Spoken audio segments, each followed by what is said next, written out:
بسم اللہ الرحمن الرحیم۔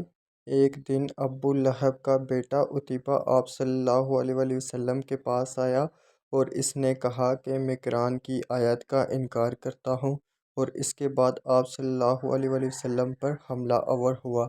آپ صلی اللہ علیہ وسلم کا کرتا مبارک پھاڑ ڈالا اور آپ صلی اللہ علیہ وسلم کے چہرہ مبارک پر تھوکنے کی کوشش کی، لیکن اس کی تھوک آپ صلی اللہ علیہ وسلم کے چہرہ مبارک تک نہ پہنچ سکی، اور اس کے بعد محمد صلی اللہ علیہ وسلم نے اس کے لیے بد دعا فرمائی، اس کے کتوں میں سے ایک کتا اس پر مسلط کر دے۔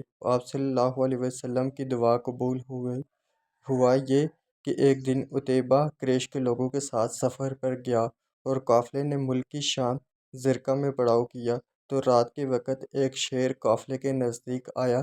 اس نے پورے قافلے کے ارد گرد چکر لگایا۔ عتبہ نے شیر کی طرف دیکھ کر بولا، میری تباہی، اللہ کی قسم یہ مجھے کھا جائے گا، اور محمد صلی اللہ علیہ وسلم نے مجھے بد دعا دی تھی۔ لوگوں نے عتبہ کو دلاسا دیا اور اس کی حفاظت کے لیے چاروں طرف جانور کھڑے کیے تاکہ رات کے وقت شیر آئے تو وہ عتبہ کے بجائے کسی جانور کو کھا جائے۔